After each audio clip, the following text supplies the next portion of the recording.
Olá pessoal, muito boa noite para você que nos assiste aqui na TVT e nos acompanha na Rádio Brasil Atual. O Revista Brasil TVT começa agora comigo, Cosmo Silva e Diana Rosa Carrara. Boa noite, Ana Rosa. Boa noite, Cosmo. Boa noite também a quem nos acompanha. Na última quinta-feira, dia 11 de agosto de 2022, a Faculdade de Direito da Universidade de São Paulo, mais uma vez, foi palco histórico na luta e defesa da democracia. No Salão Nobre, o ex-ministro José Carlos Dias e presidente da Comissão Arnes leu a carta em defesa da democracia e da justiça, organizada por entidades. Nas arcadas, em uma cerimônia que reuniu milhares, marcou a leitura do manifesto organizado por ex-alunos da instituição, denominado Carta às Brasileiras e aos Brasileiros, em defesa do Estado Democrático de Direito. O ato em defesa da democracia e do sistema eleitoral brasileiro reuniu políticos, empresários, juristas, artistas, movimentos sociais e sindicais. O Revista Brasil TVT de hoje vai repercutir as manifestações do 11 de agosto e a Campanha Nacional Unificada dos Bancários 2022. O Comando Nacional dos Bancários negocia as reivindicações da categoria para a renovação da Convenção Coletiva de Trabalho e os acordos específicos. Nesta semana, a mesa de negociações discute as cláusulas econômicas. E nesta semana, o candidato à presidência, Luiz Inácio Lula da Silva, se encontrou com empresários na Fiesp, que é a Federação das Indústrias do Estado de São Paulo. Lula garantiu que pautas consideradas essenciais para o setor industrial estarão contempladas no governo, caso ele seja eleito, e fez questão de reafirmar que o fim da miséria é prioridade. O programa de hoje vai repercutir esse encontro e a posse do primeiro presidente de esquerda da história da Colômbia, Gustavo Petro, que assumiu o governo colombiano no último dia 7 em um grande ato em Bogotá. No próximo dia 15 de agosto, o coletivo USP pela Democracia organiza uma aula aberta intitulada Universidade Pública e Democracia. O evento será realizado na FEFELESH. Esse assunto também será discutido no Revista de hoje. E para finalizar, nós temos o nosso Momento Cultural. Você acompanha o Revista Brasil TVT também pelo YouTube, youtube.com/redetvt. Primeiro presidente de esquerda da história da Colômbia, Gustavo Petro, tomou posse no último dia 7 em um grande ato em Bogotá. No seu discurso de posse para uma plateia de jovens representantes de diversas etnias indígenas e população em geral, o ex-guerrilheiro e ex-senador reiterou sua proposta de mudar o cenário desigual e violento do país, que marcou sua campanha e o levou ao cargo. Para falar com a gente sobre a posse do novo presidente da Colômbia, o Revista Brasil TVT conversa agora com Vanessa Martins Silva, que é jornalista e editora da revista Diálogos do Sul. Olá, Vanessa, seja muito bem-vinda, tudo bem? Prazer falar contigo. Olá, muito obrigada pelo convite, é um prazer estar aqui com vocês. Vanessa, vamos falar da posse do Petro na Colômbia? Uma data que marcou um mix de sentimento da população, jovens de diversas classes do país, população indígena, população em geral, num grande ato lá em Bogotá, na posse. Vanessa, eu queria que você trouxesse para a gente aí como vai ser os desafios de Petro daqui para frente nesse mix de mistura de esperança e desafios que vai ser o governo da Colômbia. Exatamente. É um governo com muita expectativa, porque além de ser o primeiro momento em que a esquerda chega ao poder na Colômbia, tem também muita simbologia envolvida. Petro é um ex-guerrilheiro, ele vem trabalhando na política institucional desde os anos 90, mas carrega consigo essa questão de já ter pego em armas, né, de já ter se insurgido contra o Estado, em um momento em que se acreditava que a política institucional não era o caminho para que o povo chegasse ao poder. Então, o Petro e a Francia Márquez também, a vice-presidenta da Colômbia, eles falam o tempo todo que o principal objetivo do país é o estabelecimento da paz. E o que significa estabelecer a paz? Não é algo vazio, uma palavra qualquer que a gente possa dizer ao vento, principalmente na Colômbia. Estabelecer a paz quer dizer, primeiro, executar os acordos que foram feitos com as Farc e que foram deixados de lado pelo governo do Ivan Duque, foram basicamente enterrados, né? Isso é importante. É importante implementar a reforma agrária, que é a raiz de todo esse problema, é daí que se origina o conflito. Isso é gravíssimo, imagine, na América Latina a gente está falando de reforma agrária, está enfrentando as elites do campo, que são muito poderosas, como a gente sabe. Então, esse vai ser um desafio muito grande.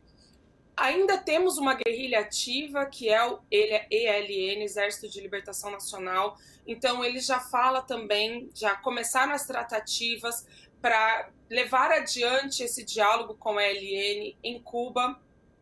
E outra coisa muito importante, existe uma facção das Farc que voltou a se insurgir, que voltou para as montanhas em armas. Então, já se colocaram também à disposição para dialogar. E, por fim, uma coisa muito importante nesse âmbito da paz, que é o tema das drogas. Então, imaginem que ele fala de rever a política de guerra às drogas. E, para rever a política de guerra às drogas, a gente tem desafios muito importantes, como, por exemplo, legalização da maconha, legalização total, né, da maconha e o uso medicinal, etc. Legalização da folha de coca, que na Bolívia, por exemplo, é legalizado e os camponeses não são penalizados, perseguidos por conta desse cultivo. Mas os Estados Unidos têm uma participação importantíssima nessa questão da guerra às drogas. Há um comércio de armas muito importante entre os Estados Unidos e a Colômbia, isso vai ter que ser revisto. E quando a gente fala de Estados Unidos e países latino-americanos, há sempre uma tensão muito grande. E a Colômbia tem muitas bases militares dos Estados Unidos. Então, essa revisão vai ser super complicada. Além disso, eu destacaria também o compromisso desse governo com os setores populares, camponeses, negros, indígenas, e isso pode gerar tensões quando a gente pensa que um governo tem que negociar também com a alta classe, né, com setores empresariais, com setores do capital, e essa população que se insurgiu, que estava num levante popular, lá chamado de estalido social, essa população está muito mobilizada. Então pode ser que por alguns, né, enfim, em algum momento do governo possa haver alguma tensão aí com a população e a gente possa ver novos protestos, porque o povo precisa estar nas ruas mesmo, pelo menos eu sou dessa opinião, para ir pressionando o governo a tomar políticas populares, né? Vanessa, queria agora então falar de um processo que aconteceu antes dessa posse, que foi a Francia Marques, fez um giro pela América Latina, inclusive passou pelo Brasil, veio a São Paulo a convite da Fundação Perseu Abramo para discutir a política internacional, a reorganização do bloco da América Latina, do Cone Sul principalmente. Queria que você comentasse essa passagem dela por esses países e também de qual a expectativa da participação dela no governo, porque a gente viu no processo eleitoral uma Francia Marques muito ativa, muito participativa e protagonista desse processo eleitoral. Então, como que vai ser isso também no mandato? Muito bom. Bom, primeiro que o vice-presidente às vezes é meio decorativo, né? Mas ela não, ela é ministra, ainda não criaram, porque é um ministério novo, mas ela é ministra da Igualdade. Então, é uma figura muito interessante, a Francia Marques, realmente, porque nessa turnê que ela faz aqui, ela vem para o Brasil, se encontra com o ex-presidente Lula, com ex-ministras da Igualdade, ex-ministra da Mulher, e vai para a Argentina, onde se encontra com Cristina Kirchner, com o presidente Alberto Fernandes, com movimentos das mães da Praça de Maio, ou seja, movimentos de mulheres. Vai para o Chile, se encontra com o Boric, o presidente eleito de esquerda, também com movimentos feministas e antirracistas do Chile, e vai para a Bolívia, onde se encontra ali encontra com todo mundo, com o ex-presidente Evo Morales, com o presidente Luiz Arce e com o vice-presidente Davi Choquehuanca. O que tem de importante aí nessa, né, para a gente entender? ela está basicamente criando e estabelecendo as bases para o seu ministério. É um ministério novo, que não tem precedentes na história colombiana, então ela sai recolhendo experiências no continente, pensando já na integração latino-americana. Então ela já está colocando em prática, não é que ela está idealizando uma integração, ela está colocando em prática, conversando com quem já fez, que é o caso de Lula, de Evo, Cristina, conversando com quem está fazendo, que é o caso de Fernandes, de Boric, de Luiz Arce, e criando então estratégias, né? Porque aqui no Brasil, por exemplo, ela vem conversar sobre políticas afirmativas, sobre a Lei Maria da Penha. No Chile, ela vai falar sobre a questão da política migratória e os direitos dos colombianos que lá chegam, são muitos, né? Colombianos no Chile. A questão da política de drogas e da legalização, porque a Colômbia, como a gente sabe, é um laboratório que fornece drogas, cocaína principalmente, para a maior parte dos nossos países. Então, é muito interessante. Com o Evo Morales, que é uma figura, uma personalidade super importante na integração regional, ela trata justamente desse tema.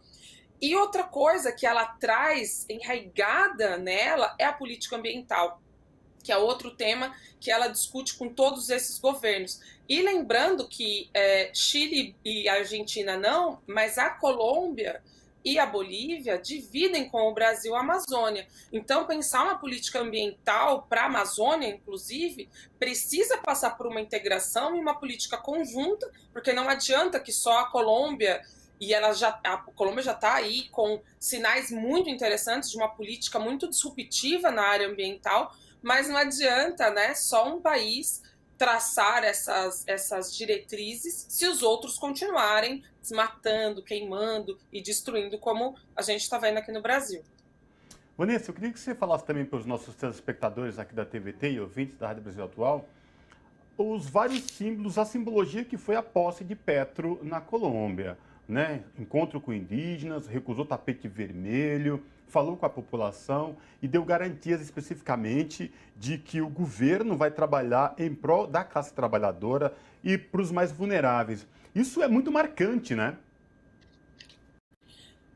É disruptivo, né? Assim, tudo que eles fizeram nunca tinha sido feito antes, na Colômbia. Então, isso chama muito atenção. A posse foi no domingo e antes, no dia 5, ele e a Francia Márquez fazem o que chamaram de uma posse popular espiritual.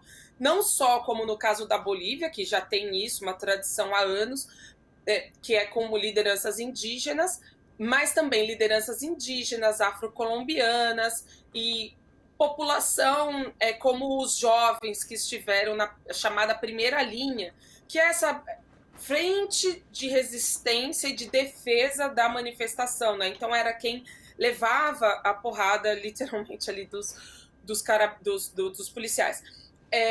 Ali eles recebem então essa bênção espiritual e eles reafirmam o compromisso com quem os elegeu. Porque essa posse, quando a gente pensa a posse como está desenhada institucionalmente, ela é muito burocrática e tem muito a ver com essa democracia burguesa, democracia representativa. Então, quando eles vão lá, eles se comprometem com 8 pontos que a população coloca, então eles se comprometem com esses 8 pontos que são lidos, em que se destaca a questão da defesa das condições de uma vida total digna, uma vida digna como tal, que é aquilo que o Petro fala na posse dele, a questão das drogas, como eu já falei, e a defesa do território em torno da água. Lembremos que toda a militância da Francia Márquez, ela nasce em torno da defesa de um rio. Então é muito simbólico, muito importante. E aí, quando a Francia Márquez, por exemplo, que é essa pessoa mais ligada ao povo, né, mais popular, quando ela vai fazer o juramento, é muito legal, porque ela também rompe o protocolo. Então, o Petro faz lá, né, as palavras que ela tinha que repetir, e eles têm que jurar a Deus. E Francia Márquez diz: juro a Deus e juro ao povo que vou respeitar as leis, que vou respeitar a Constituição, e juro diante dos meus ancestrais, até que a dignidade se torne um costume. Ou seja, isso não estava no protocolo, mas ela traz isso, que reafirmando, recolocando a ponte entre aquela cerimônia ancestral com a cerimônia, enfim, essa cerimônia tradicional da democracia burguesa. E aí, o que o Petro faz? Ele tinha pedido a espada de Bolívar, o libertador, que fez uma defesa da integração.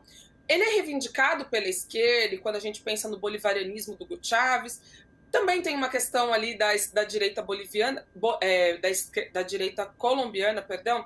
Mas aí o que simbólico? O Duque se recusou a levar a espada de Bolívar para a cerimônia. Então, tem uma espera ali na posse até que os soldados tragam a espada de Bolívar. E o que representa essa espada? A simbologia é que depois da independência feita por Simão Bolívar, né, que é a independência dos espanhóis, o povo precisa dar a sua independência das elites que seguem colonizando os nossos povos, que seguem colonizando os nossos corpos e as nossas pátrias. Então, tem essa simbologia de uma segunda independência, tem uma simbologia também da representação com o exército, porque muito se falou disso, de que o exército poderia não respeitar o Petro. Então, quando ele traz a espada de Bolívar, que é o símbolo máximo do exército colombiano, ele está dizendo, vejam, eu sou agora o representante deste exército e nós estamos jurando aqui diante da espada de Bolívar. E de novo, retoma e restabelece essa simbologia ponte entre a libertação do povo e a política institucional. Então, assim, teve muita simbologia, foi muito interessante e seriam esses pontos aí que eu traria para destacar. Tá certo, então, conversamos com Vanessa Martina Silva, que é jornalista e editora da revista Diálogos do Sul. Vanessa, muitíssimo obrigada por falar conosco, por trazer essa análise desse processo tão importante para a Colômbia e com certeza a gente vai voltar a falar desse assunto e da nossa América Latina. Muito obrigada. Obrigada a vocês, é sempre um prazer e temos muita coisa para falar e vamos acompanhar a Colômbia, que está um processo bem interessante. Abraço, Vanessa. Abraço. A campanha nacional unificada dos bancários 2022 já está em negociação. O Comando Nacional dos Bancários negocia as reivindicações da categoria para a renovação da Convenção Coletiva do Trabalho e os acordos específicos. Para falar com a gente sobre a campanha nacional unificada dos bancários, nós conversamos agora com Ivone Silva, que é a presidenta do Sindicato dos Bancários de São Paulo, Osasco e região, e uma das coordenadoras do Comando Nacional dos Bancários. Olá, Ivone, prazer falar contigo, tudo bem? Seja bem-vinda. Muito obrigada, o prazer é todo meu de vir aqui falar com vocês hoje na TVT. Ivone, fala pra gente como é que estão as negociações aí, essa campanha nacional dos bancários unificados. Vocês já estão no processo de negociação, mas pelo jeito não está sendo nada fácil discutir com os banqueiros, hein, Ivone? Ah, não, banqueiro para soltar uma moedinha é difícil, viu, Rosa? Muito difícil. Bom, nós já tivemos aí 8 rodadas de negociações, né, com os banqueiros, ontem foi a 9ª, e nós esperávamos, né, que eles trouxessem uma resposta para nós, porque nós já colocamos todas as nossas propostas da minuta. Primeiro que nós entregamos a nossa minuta dia 22 de junho, então eles já sabem tudo que nós queremos. Aí depois nós fizemos várias rodadas de negociação, intensificando o que seria mais importante para os bancários. Então nós colocamos para eles o que seria importante para os bancários. Ter na nossa convenção coletiva de trabalho a questão do teletrabalho, né, que é o home office, a questão do assédio moral e assédio sexual, também nós teríamos que ter avanços nessas cláusulas. Na questão de saúde, seria muito importante a questão de discutir as metas, que as metas dos bancários é muito alta, e nas cláusulas econômicas fizemos aí a ressalva que nós queremos aumento real, um aumento maior nos tickets, né, porque a questão dos alimentos, a inflação ela está muito alta, e também que nós tivéssemos uma PLR maior. E na última rodada, né, que foi ontem, os banqueiros só trouxeram para nós uma proposta de teletrabalho. Ou seja, nós avançamos, né, nós estamos analisando a proposta que eles trouxeram, que ainda é insuficiente pelo que eles colocaram para nós na mesa, e agora nós esperamos na segunda-feira que eles tragam outras propostas, né, das nossas reivindicações e que também tragam questões econômicas. O que eles responderam para nós? Nós ainda estamos fazendo estudos aqui, né, com todos os bancos sobre qual é a proposta que nós vamos levar para a categoria. Então, nós estamos aguardando aí que realmente os banqueiros abram a mão e que dê aumentinho aí, né, parem de ser mão fechadas e dê aumento real aí para a categoria bancária. Ivone, gostaria que a senhora falasse agora sobre o período de vigência desse acordo, né, da convenção coletiva. Vocês veem a categoria garantindo 2 anos de acordo, garantindo aí direitos aos trabalhadores. Queria saber se esse período vai ser mantido e queria também que a senhora falasse sobre a manutenção das condições da PLR, se elas vão ser mantidas, se essa negociação está caminhando ou não. Então, a nossa convenção, primeiro, né, a ultratividade ela foi retirada, né? Então, o que é a ultratividade? Os acordos antes, né, antes da reforma trabalhista, eles podiam valer até você terminar as negociações. Então, por exemplo, se os bancários com os banqueiros não chegassem a nenhuma proposta em dezembro desse ano, valia o que estava na nossa convenção coletiva de trabalho. A ultratividade, ela retira isso, né? Então, tudo vale até 31 de agosto. A partir de 1º de setembro, não vale mais nada o que está na nossa categoria. Como sempre, né, o golpe da Dilma foi para retirada de direito, porque aí veio a reforma trabalhista durante o governo Temer, e agora nós temos um monte de medidas provisórias que semana passada viraram projetos de lei e que retira mais ainda direitos da categoria. Na questão da participação dos lucros, o que a gente tem insistido com os banqueiros é que, nos últimos anos, por exemplo, se a gente pegar o cargo de caixa, a gente teve um aumento de 97% para cá, de 126% de aumento real. Só que os lucros dos bancos foi 359%, ou seja, quase 3 vezes maior, né, que o lucro. Então, e a nossa participação nos lucros, ela tem diminuído ano a ano, né?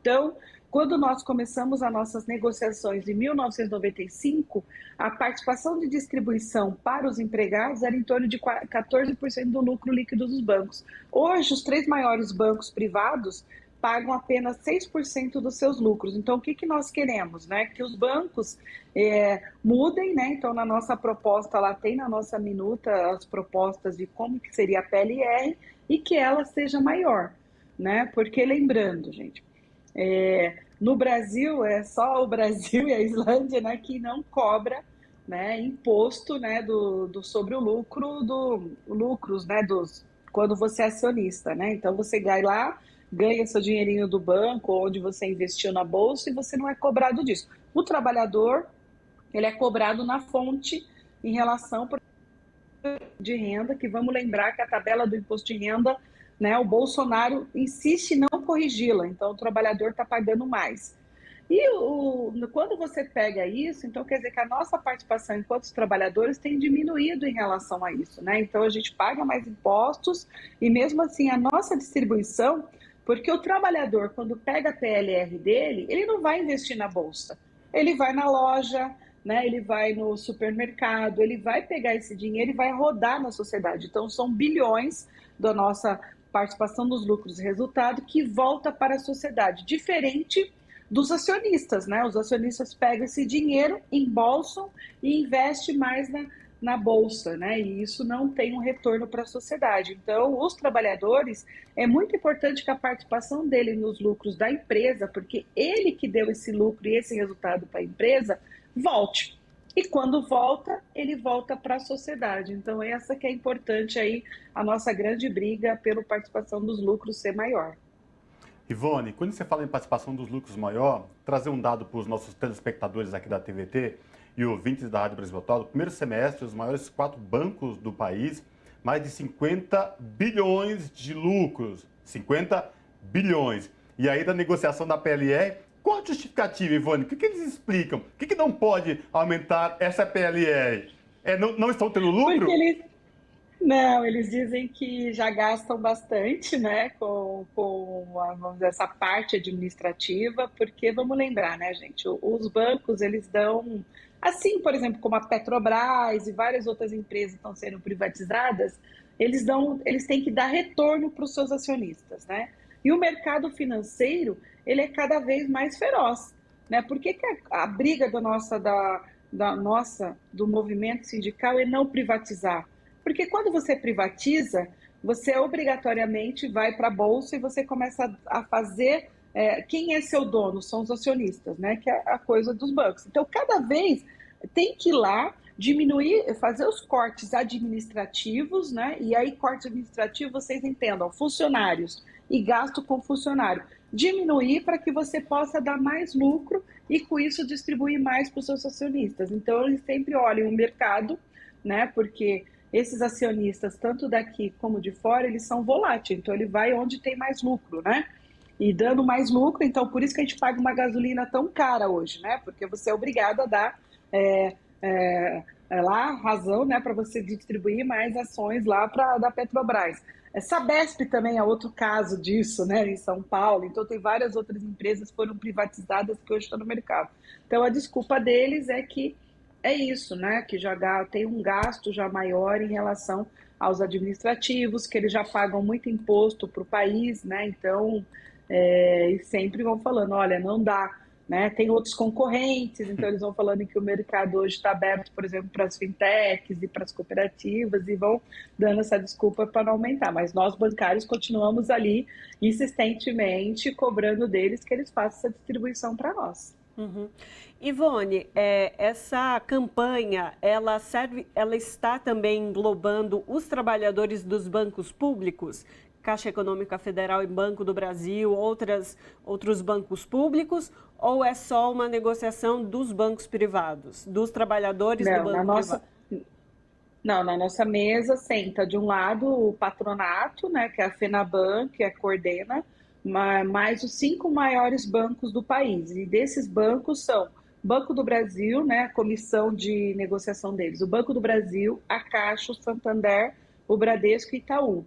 E do nosso lado também estão todos os trabalhadores de bancos públicos e privados. Então, a nossa campanha, ela é uma campanha nacional, né, e ela engloba empresas públicas e empresas privadas do país. Então, também está lá o Banco do Nordeste, o BNDES, então todas as empresas aí públicas e privadas do sistema financeiro está no nosso acordo aí na nossa mesa de negociação.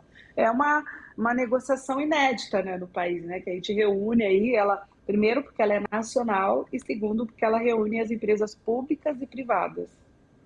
Ivone, no começo do nosso bate-papo, você havia falado das cláusulas da convenção coletiva, das negociações, da questão do assédio moral e assédio sexual. Nos últimos tempos, agora com muito mais evidência, tem sido noticiado essa questão do assédio moral para os trabalhadores e o último episódio da Caixa Econômica Federal, assédio sexual. O Santander também, envolvido, foi condenado a pagar multas por conta de assédio, essa coisa de exploração. Ivone, você é uma mulher negra, bancária, presidente de um dos maiores sindicatos do país. Como é que é lidar, ouvir as reclamações diárias das trabalhadoras? Porque é uma coisa que parece que não tem fim. Quanto mais você luta, mais vai aparecendo. Eu queria que você trouxesse esse relato para a gente das dificuldades de colocar esta causa, este assunto na mesa de negociação, sobretudo numa mesa de negociação com homens brancos e machos. Olha, a mesa mudou bastante, viu? Tem mulheres lá também na nossa mesa dos dois lados, né? Uma mudança. Mas mudou porque o movimento sindical mudou, né? Então, tivemos aí a nossa presidenta do Sindicato dos Bancários de São Paulo, que é uma das coordenadoras hoje, está na confederação. É uma mulher, né? Eu sou uma mulher lá, negra, que estou lá na mesa, que eu sou outra coordenadora. Então, do nosso lado tem bastante mulheres, eles foram obrigados também a mudar o comportamento deles, né? Mas ainda assim, ainda falta muitas mulheres em vários bancos. Por exemplo, nós não temos vice-presidenta ou diretoras em alguns cargos, né? Então, temos muito a avançar nessa questão de gênero ainda dentro dos bancos. Agora, é muito difícil, né? E ficou pior quando nós vimos o governo que nós temos. E aí a gente, olha, não dá para diferenciar, né? Porque nós já tínhamos, os sindicatos, por exemplo, nós já tínhamos extinguido várias reclamações, por exemplo, de mulheres que os homens descaradamente falavam para ela, olha, você não pode engravidar porque você vai ficar 6 meses fora, você tem que vir bonitinha para vender mais. Então, nós já tínhamos superado isso, né? E, infelizmente, com um presidente que ele é contra as mulheres, né? Fala contra os negros, fala contra o LGBT. E então a sociedade, né? E os bancários, eles não estão apartados da sociedade, descaradamente voltaram de novo a ter esse comportamento, né? Machista, preconceituoso, né? Dentro dos locais de trabalho, né? Então, porque é incentivado isso. Então a sociedade escancarou isso. E aí nós começamos de novo a ter esse tipo de problema, né, de que os homens se acham impunes quando passar a mão na mulher, né, de fazer cantadas nela e achar que ela tem que aceitar. E aí o máximo que aconteceu disso foi realmente um presidente do banco fazendo isso descaradamente dentro do banco e tendo outros homens, né, acobertando tudo que ele estava fazendo. Então, o que nós estamos vivendo hoje é fruto realmente dessa sociedade doente que nós estamos vivendo, né? Porque nós até estranhamos isso, porque eram coisas que não chegavam mais ao sindicato, nós não tínhamos mais esse tipo de preconceito, né? E hoje chega, por exemplo, reclamações das bancárias, dos bancários reclamando, por exemplo, cliente chamando o funcionário de macaco, não quero ser atendido por aquele negro. E muitas vezes o banco, né, naquele lugar, dependendo do gerente, ele toma atitudes, por exemplo, de fechar contas, né? Então, daquele cliente que seja ofensivo com as mulheres ou com os homens. Mas, infelizmente, nós estamos nessa sociedade que nós estamos vendo agora, né? Que eu espero que realmente ela volte a ficar saudável, porque ela é uma sociedade muito doente. E isso dentro dos bancos começou a aflorar bastante também. Então, hoje nós recebemos, né, e as mulheres, ainda bem, elas estão sendo encorajadas aí a fazerem denúncias. Então, depois do episódio da Caixa, a gente começou, por exemplo, só o Sindicato de Brasília, né, de onde aconteceu o fato, começou a receber mais de 120 denúncias, né?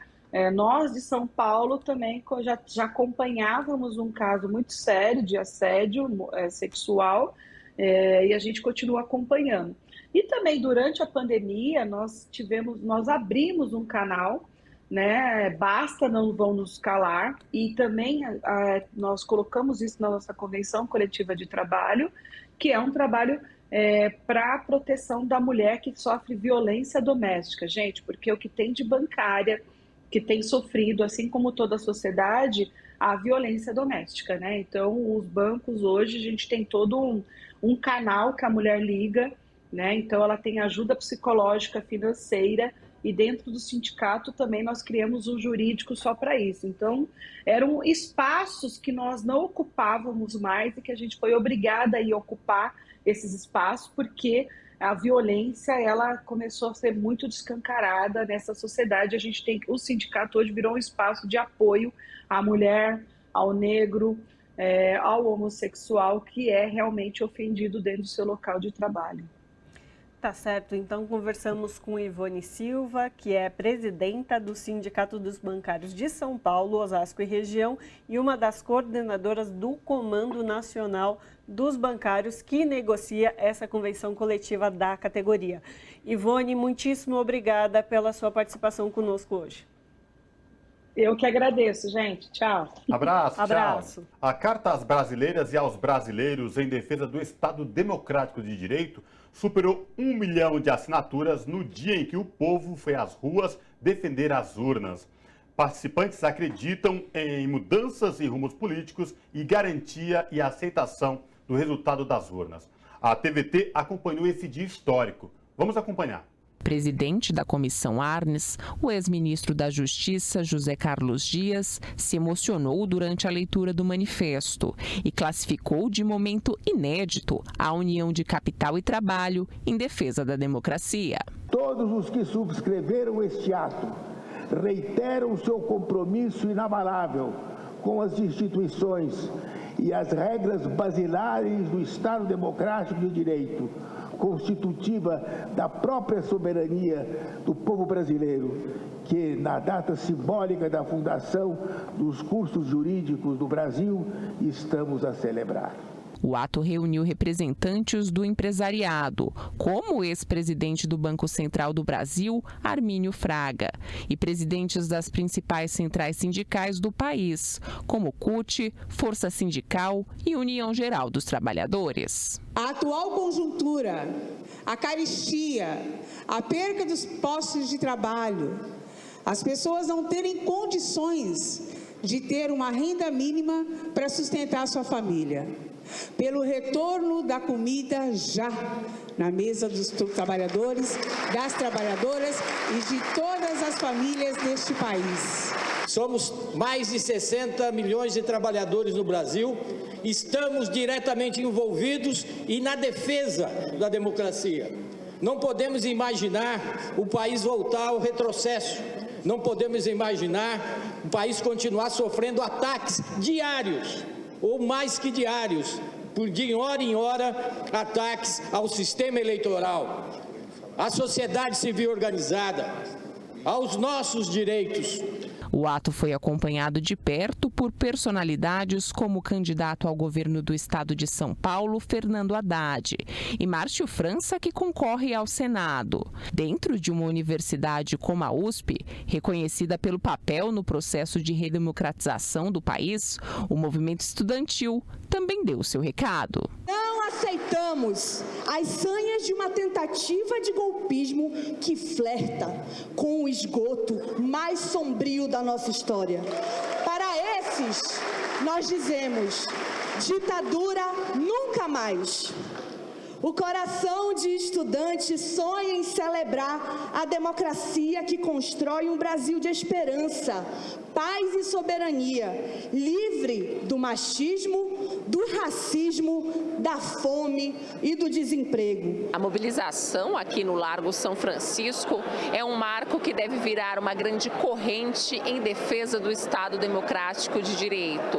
Tanto o manifesto quanto a carta às brasileiras e aos brasileiros destacam que o resultado das urnas, a soberania popular, deve ser respeitada.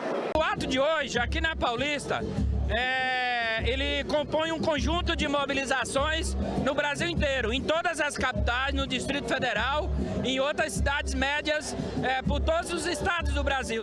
Esse ato de rua é muito importante, porque no período da manhã teve o lançamento do manifesto da Carta às Brasileiras e os Brasileiros em defesa do Estado Democrático de Direito. Nós estivemos lá, falamos em nome dos movimentos populares, e também é importante essa mobilização de rua. A defesa da democracia tem que ser feita pelas entidades da sociedade civil, dos movimentos organizados, como foi feito hoje, num amplo movimento de vários setores da sociedade civil, mas é muito importante que a democracia seja defendida com o povo nas ruas. Essa manifestação reúne todos os setores que tiveram nas ruas nos últimos anos na luta contra o governo Bolsonaro. Mas hoje tem um sentido ainda mais importante, porque essa manifestação encerra um dia de luta pela democracia, onde diversos setores da sociedade civil se reuniram para dizer: chega, basta de ataques à democracia. Nós não vamos aceitar nenhuma tentativa golpista. O dia 11 foi marcado pela leitura das cartas em defesa da democracia e por atos que apoiam os manifestos em todo o país. Em Fortaleza, a leitura da carta foi em frente à centenária Faculdade de Direito da Universidade Federal do Ceará. Inocêncio Uchoa, presidente do Centro Acadêmico do curso da universidade em 1968 e ex-preso político, foi quem leu o manifesto. As eletrônicas revelaram-se as seguras, confiáveis, assim como a própria justiça eleitoral. A mobilização pelo Estado Democrático de Direito sempre também aconteceu em Brasília. A carta aos brasileiros e brasileiras foi lida na Faculdade de Direito da Universidade Federal. Na Bahia, o Largo Campo Grande, em Salvador, serviu de palco para estudantes, movimentos sociais e partidos políticos. Diferentes cartazes e carros de som foram usados também em passeata realizada pelas ruas da capital baiana. 11 de agosto, estamos nas ruas aqui mais uma vez para denunciar esse golpismo que está sobre o Brasil desde 2016, com um golpe contra a presidenta Dilma. turma dos ataques apresentando o presidente Lula. Por isso aqui nesse 1 de agosto, junto com os estudantes, junto com a sociedade brasileira nas ruas, por democracia, contra a fome.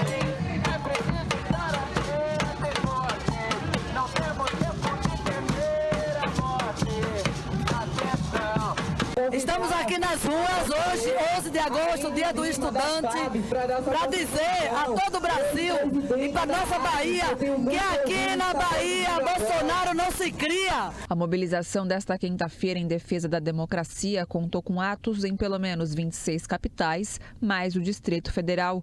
Segundo a campanha Fora Bolsonaro, foram 86 manifestações confirmadas em 49 cidades.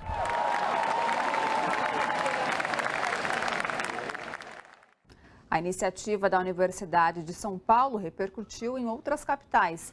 Em Porto Alegre, a Faculdade de Direito da Universidade Federal do Rio Grande do Sul também se posicionou em defesa da democracia e do Estado de Direito. Confira na reportagem de Guilherme Oliveira. O dia começou com os estudantes secundaristas tomando as ruas da capital gaúcha, já que hoje também é dia do estudante. Atentos para o perigo que vive a democracia no Brasil, jovens de 16 até 17 anos, cujo voto é facultativo, fizeram seu título de eleitor neste ano, gerando um aumento de 51% ante 2018 nessa faixa etária. Enquanto jovens, enquanto os adolescentes, o tempo inteiro são lembrados de que eles não tomam decisões, de que o tempo inteiro nós não podemos escolher ou que nós devemos seguir uma representação do que os pais ou as mães defendem. E nesse momento, muitos jovens têm feito, inclusive fizeram em maio o seu título de eleitor numa ideia de poder votar pelo Fora Bolsonaro, mas já numa campanha de convencimento dos pais, da família, dos avós, para que os pais votem pelo Fora Bolsonaro. Na Faculdade de Direito da Universidade Federal do Rio Grande do Sul, ocorreu o grande momento de um dia que entra para a história. Foram lidos 2 manifestos em defesa da democracia, o da USP e outro elaborado pelo próprio curso de Ciências Jurídicas e Sociais da URGS. No mês em que se comemora a fundação dos cursos jurídicos no Brasil, a Faculdade de Direito da URGS, que tem dado à comunidade jurídica nacional grande número de profissionais que ocuparam e ocupam posições de alta responsabilidade na construção da democracia brasileira, vem manifestar seu compromisso de defesa do sistema constitucional pátrio. Este compromisso se traduz no repúdio a qualquer suspeição ao sistema eleitoral, que tanto tem orgulhado a nação brasileira, e na defesa dos ideais democráticos pelos quais esta faculdade tem se pautado. Os docentes salientaram que a carta não é a favor de um candidato, mas sim uma reação aos ataques ao processo eleitoral feitos pelo presidente Jair Bolsonaro, que, sem provas, questiona a confiabilidade das urnas eletrônicas. Nós não estamos nos metendo em política, nós não estamos nos posicionando partidariamente, muito menos eleitoralmente. Nós estamos defendendo o que é algo nosso, que é caro para todos nós, independente do partido político, independente do governo, nós estamos defendendo algo que nós acreditamos ser crucial para o desenvolvimento do país, que é a democracia, a liberdade de expressão e principalmente o direito à manifestação. Nós precisamos dizer e deixar bem claro isso, que nós estamos aqui defendendo o direito de todos nós, podemos nos manifestar, podemos votar de forma livre e ter o nosso voto respeitado. No Rio de Janeiro, a leitura da carta ocorreu, entre outras universidades, nos históricos pilotis da Pontífice Universidade Católica do Rio, palco de um dos primeiros grandes protestos contra a ditadura militar em 1977. A reportagem é de Viviane Nascimento. Uma manhã de luta unificada pelo Estado Democrático de Direito. O ato, chamado de Pilotis pela Democracia, relembra o evento histórico de 1977, puxado pelo movimento estudantil. Olha, 45 anos atrás, foi mais maio, né, depois de prisões, nós fizemos um grande ato público que reuniu pelo menos 7 mil pessoas aqui, foi cercado pela ditadura e inaugurou os movimentos democráticos de mobilização de rua, dos estudantes e tal. Evidentemente que a partir daí todas as conquistas que nós realizamos, até a Constituinte, as diretas, todas essas conquistas, mas com um cenário regressivo, com essa posição de uma carta unificadora, de uma antrafrente da sociedade civil, dos movimentos, certamente tem uma simbologia retornar aqui. A leitura da carta ocorreu simultaneamente em diversas universidades do Rio. É lamentável que o Brasil esteja vivendo essa situação. Eu hoje fiquei espantado que eu li um artigo do presidente da OAB Nacional e ele dizendo que a OAB vai ficar equidistante, né? A OAB não vai tomar partido porque a sociedade está polarizada. Eu sinto muito. Não é hora de ficar equidistante. É hora de assumir uma posição firme contra a ameaça do senhor Bolsonaro ao direito e à democracia no Brasil. E essa é a posição da ABI e essa é a posição de todas as entidades que assinaram a carta aos brasileiros e às brasileiras. 45 anos depois, estudantes, professores, entidades sindicais, movimentos sociais precisaram voltar a ocupar os pilotis históricos da PUC pedindo por democracia. Um grito popular e diverso contra os retrocessos representados por Bolsonaro. É uma maneira de impedir a regressão histórica que foi causada pelos processos da Lava Jato, do impeachment, todos falcatruas terríveis, todos frutos de uma guerra, né, assimétrica produzida por um conjunto de violações jurídicas, né? Mas agora eu acho que podemos chegar no ponto. E como vamos fazer? Mantendo a consciência da legalidade. Nesses corredores com tanta história para contar, estudantes, professores, militantes do passado e do presente se posicionam lado a lado pelo ideal comum de liberdade e justiça. Na verdade, ele é um momento de muita emoção. É um momento que estava todo mundo com muita expectativa, inclusive de voltar nesses 2 anos aí parados de pandemia a ocupar o espaço do Pilotis da PUC, né? Esse aqui é um espaço que foi historicamente ocupado pelo movimento estudantil, pelo movimento dos professores, enfim, dos trabalhadores, que na verdade agora, quando a gente volta, ainda mais inaugurando o semestre com a leitura dessa carta, é um momento muito significativo. Eu acho que foi exitoso por conta de uma sensação partilhada. Eu acho que essa apreensão existe e é importante, acho que marca a democracia, né? Essa atenção em relação a questionamento da eleição, né? E como a gente, pequenas violências que começam a acontecer por toda parte. Então, eu acho que tudo isso mobiliza as pessoas, né, em prol da democracia. Eu acho que esse é o tom que nós queremos. A gente quer que a nossa democracia continue, que a gente possa ter eleições como a gente tem feito há 25 anos e que esse resultado possa ser respeitado. Relembrando que esse momento onde a sociedade civil organizada se mobiliza pela manutenção do Estado Democrático de Direito tem como tema democracia sempre. A gente vai para um breve intervalo e volta já já.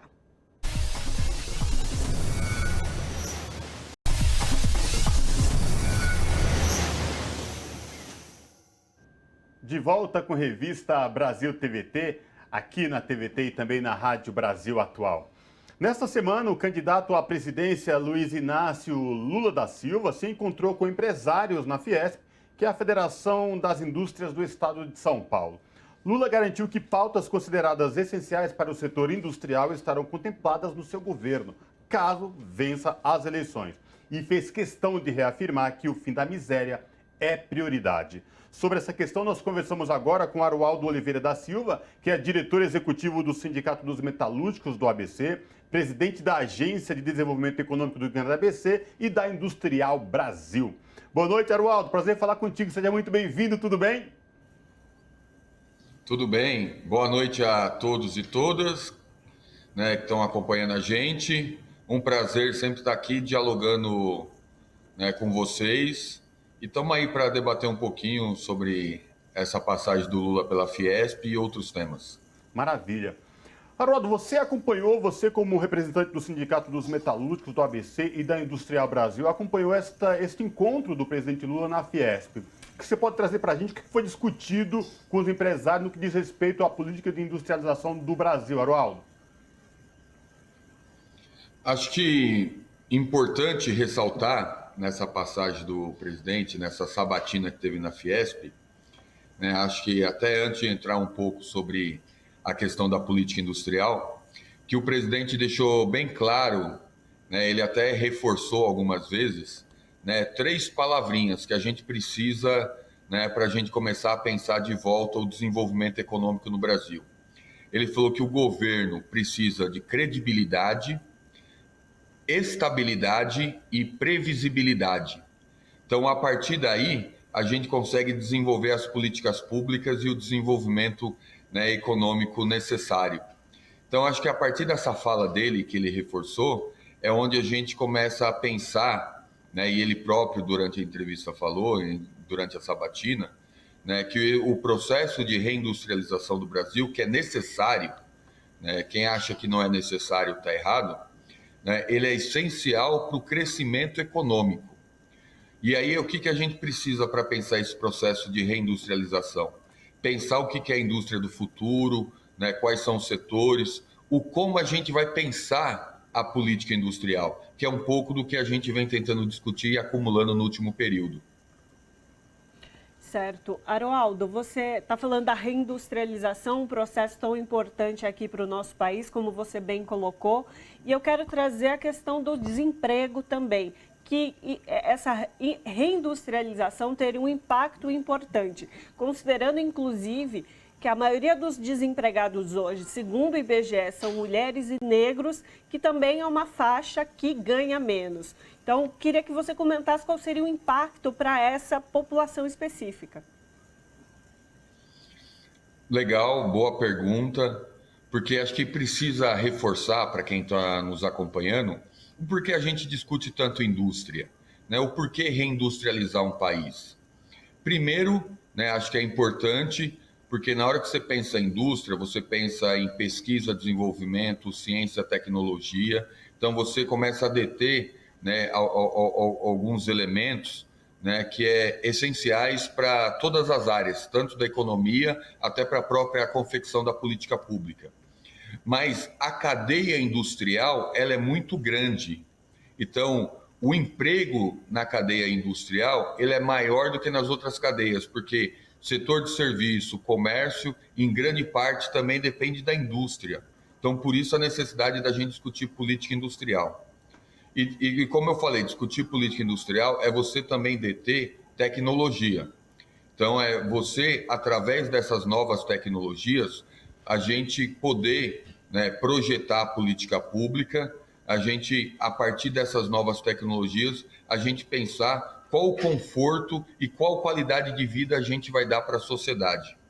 Então, a gente pensando na população, né, de forma específica, que são mais afetadas, como você disse, mulheres, né, a população negra do nosso país, né, que estão na exclusão, e na hora que a gente pega os recortes do desemprego, né, é esses recortes, né, essa população que mais sofre, a gente pensar em indústria é a possibilidade também da gente incluir, né, como são cadeias grandes, né, cadeias com muita tecnologia, é oportunidade da gente preparar as pessoas, a gente incluir essas pessoas, e como eu falei, né, a indústria, além de ter a cadeia grande, né, ter cadeias grandes, empregar muita gente, também o Estado arrecada mais através da indústria, né? Quem paga a maior fatia dos impostos diretos para a União é a indústria também. Então, trabalha as duas pontas, tanto na confecção da política pública, ou a política de inclusão, a política social, porque financia o Estado, como tem a possibilidade do próprio emprego direto na cadeia industrial. Agora, Haroldo, você falou nessa questão da geração de emprego, da produção industrial especificamente no Brasil. Ultimamente, a gente vai vendo um fator muito preocupante, que é o fechamento de plantas, de empresas, indústrias automobilísticas no país. e, por outro lado, você não vê ao horizonte uma política que, de fato, coíba isso e incentive a produção industrial. Pelo contrário, que estamos vendo nos últimos tempos falta de componentes específicos para a cadeia, para a indústria automobilística, aí várias empresas dando férias coletivas. No que diz respeito à política industrial, o que foi pautado e discutido nesta reunião na Fiesp? Você pode trazer para a gente, até porque o Brasil parece, a atual equipe econômica do governo Bolsonaro, se preocupa única e exclusivamente em ser um exportador de commodities, e não nessa questão de uma política industrial forte que gere mais empregos no país. E acho que só até reforçando o que você falou, e até para responder sua pergunta, recentemente saiu alguns estudos, né? A própria CNC fez estudo, tem estudo do próprio IBGE, de quantos empregos industriais a gente perdeu na última década, que foi em torno de 1 milhão de empregos industriais. Então, isso foi empregos diretos na indústria. Então, imagina na cadeia como um todo, nos outros setores econômicos.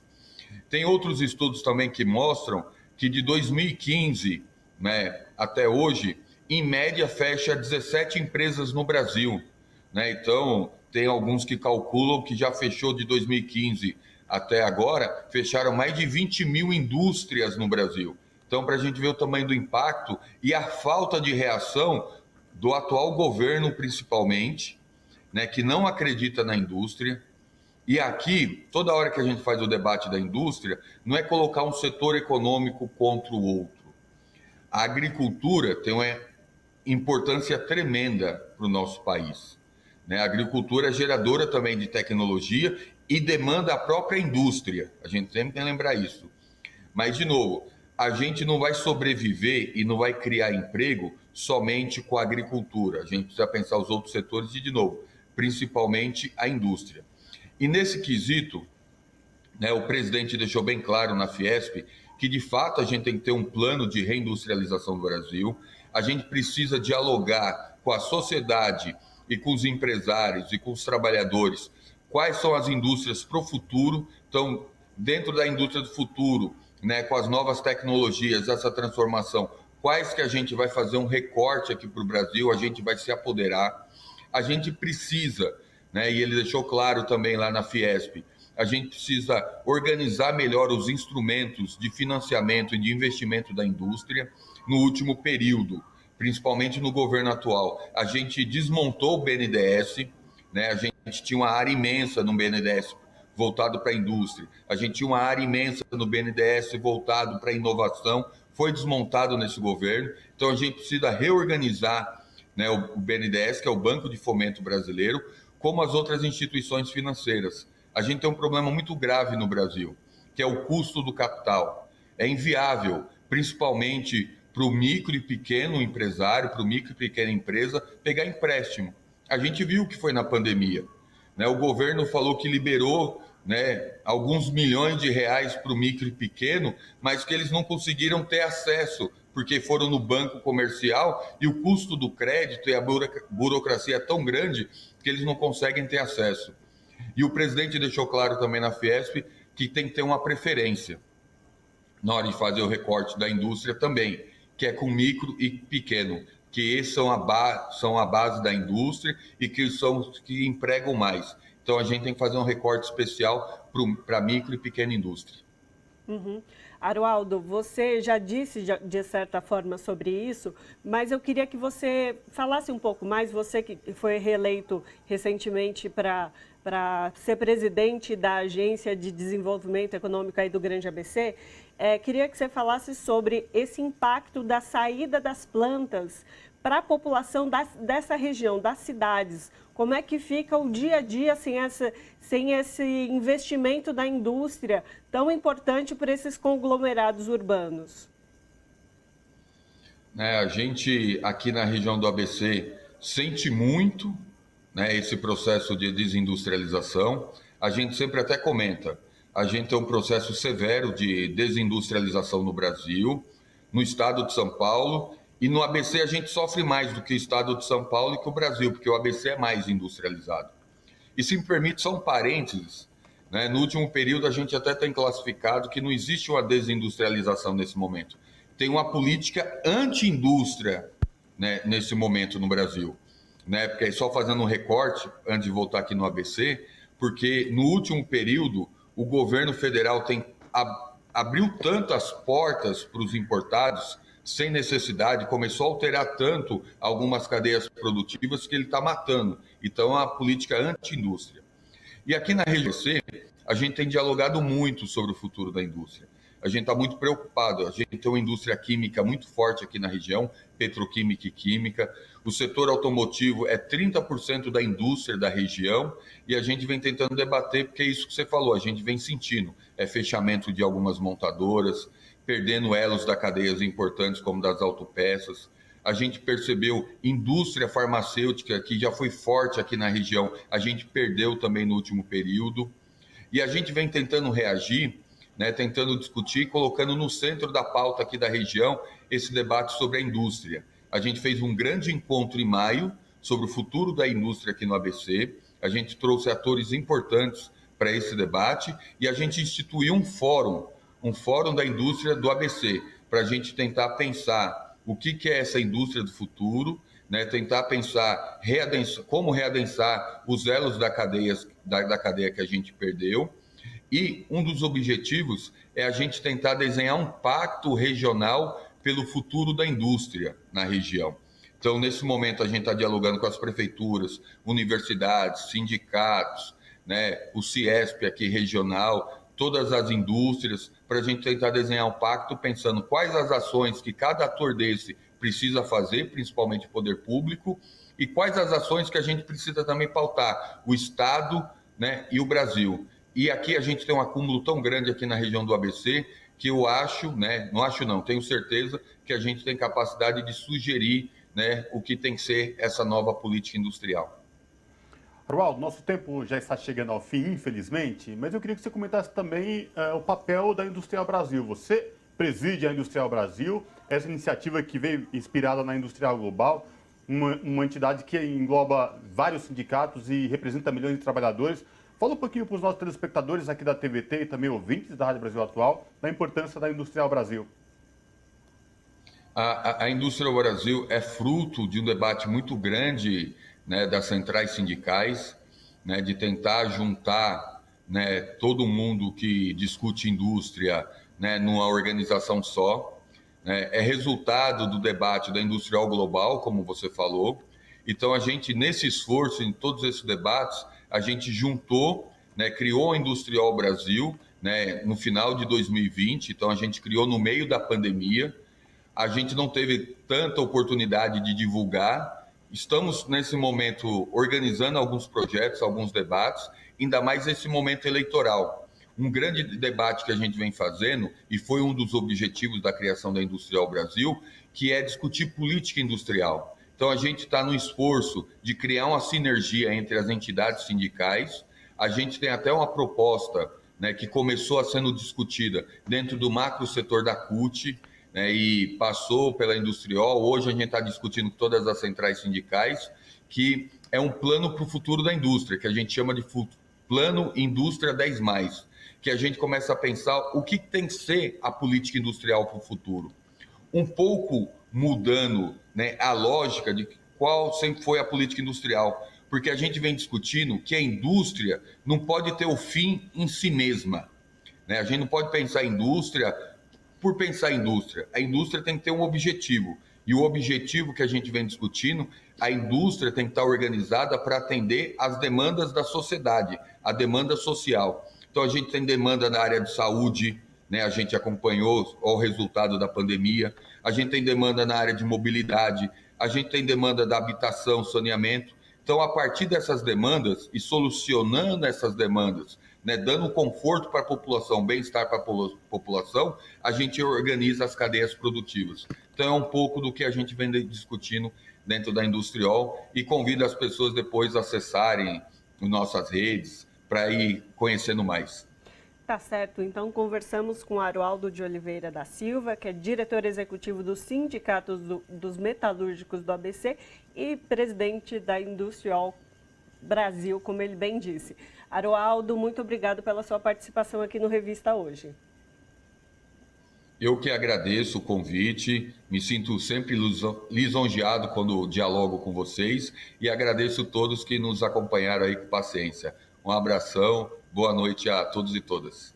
Abraço, até a próxima. Na última quinta-feira, dia 11 de agosto de 2022, a Faculdade de Direito da Universidade de São Paulo, mais uma vez, foi palco histórico na luta e defesa da democracia no país. O ato em defesa da democracia e do sistema eleitoral brasileiro reuniu políticos, empresários, juristas, artistas, movimentos sociais e sindicais. Sobre esse assunto, nós conversamos agora com Paulo Teixeira, deputado federal pelo PT de São Paulo. Olá, deputado, tudo bem? Prazer falar com o senhor, seja muito bem-vindo. Olá, Cosmo. Olá, Ana Rosa e todos os telespectadores da TVT. Deputado Paulo Teixeira, vamos falar um pouco desse 11 de agosto, mais um 11 de agosto que vai entrar para a história, um ato que marcou o Brasil inteiro, não só na Universidade de São Paulo, mas em todo o Brasil, que diz respeito a um papel fundamental, a democracia, o Estado democrático de direito e o respeito ao sistema eleitoral. Queria que o senhor trouxesse para a gente aí um panorama do que foi esse 11 de agosto. Cosmo, foi um ato histórico. Ele vai estar inscrito na história brasileira. Por quê? Porque foi lida num ato público, a segunda carta aos brasileiros e brasileiras, remetendo àquela primeira carta que foi em 1977, lida por Goffredo da Silva Telles. Em 77, nós estávamos na ditadura militar. E aquela carta aos brasileiros encorajou o povo brasileiro a lutar contra a ditadura e lutar por uma constituinte livre e soberana. E aquela carta de 77, junto aos movimentos sindicais, principalmente do ABC, os estudantes que foram às ruas, o movimento de oposição, nós reconquistamos a democracia, escrevemos a Constituinte, tivemos uma Constituição e tivemos um período muito grande e importante de democracia no Brasil, onde o povo brasileiro conquistou muitos direitos. A partir do golpe de 16, nós estamos vivendo um retrocesso. E na fraude das eleições de 18, com a prisão do Lula, com a Lava Jato, fazendo campanha para esse presidente, com as redes sociais sendo fraudadas via WhatsApp, com supervisão do Steve Bannon, chegou à presidência da República um cidadão que é um projeto de ditador. É um cidadão que esteve no núcleo duro da ditadura militar, lá com Silvio Frota, e eles foram contra a abertura, foram contra a anistia, foram contra a Constituinte, foram contra as eleições diretas e nunca respeitaram a Constituição. E ele está agora atacando a Constituição de maneira vil. E ele promete não aceitar os resultados das eleições. Ele promete não aceitar a urna eletrônica que o elegeu. Ele promete dar um golpe. E, ao mesmo tempo, tem um pacote agora de compra nas eleições de 110 bi. Mas esse pacote, acho que Lula vai enfrentar com tranquilidade, tendo em vista que o Brasil vai mal, a economia vai mal, a vida do povo vai mal. E esse ato em defesa da democracia, a carta aos brasileiros e às brasileiras, foi um ato que marcou o momento político brasileiro. Um ato que incidiu sobre a política brasileira ao dizer: não aceitaremos essa escalada autoritária, não aceitaremos o fim do regime, não aceitaremos o desrespeito ao resultado das eleições, não aceitaremos o uso da força. E aí foi um recado para os militares, fora dos parâmetros da Constituição. Por essa razão, o ato de ontem, com o Largo de São Francisco cheio, tanto a praça, quanto o pátio, quanto o Salão Nobre, reunindo segmentos diferentes da vida nacional. E esses segmentos quase que construindo uma barragem contra uma aventura autoritária desse presidente da República. Ontem foi um marco. E agora, iniciadas as eleições, nós vamos falar com o povo mais pobre sobre economia, sobre o custo de vida, sobre o desemprego, sobre a desindustrialização, sobre como esse presidente tratou a pandemia quando ele dizia que era uma gripezinha. Portanto, o ato de ontem, na minha opinião, marca diante do setor de centro, marca diante do empresariado. E a partir da semana que vem, vamos marcar diante da classe trabalhadora. Deputado, há diversos setores que estão chamando esse dia como o Dia Nacional de Luta em Defesa da Democracia. Durante o ato, diversas pessoas que usaram a palavra, fizeram uso da palavra ali no ato, tanto no Salão Nobre quanto no Largo do São Francisco, na área externa, falaram que sem combate à miséria não há democracia, sem combate à fome não há democracia, sem a luta antirracista e de desigualdade de gênero não há democracia, né? Esse foi um discurso uníssono de várias pessoas ali neste ato. Queria que, então, o senhor pudesse dizer qual você acha que vai ser o impacto desse ato, dessas falas, dessas posições de uma pluralidade tão grande de entidades, como o senhor bem já colocou, eram diversas entidades de diversas representações. Então, qual é o impacto desse dia para essa eleição tão histórica que a gente está em processo, né? O pleito é em outubro, mas já estamos em processo dessa eleição de 2022, que vai ser um marco na história brasileira.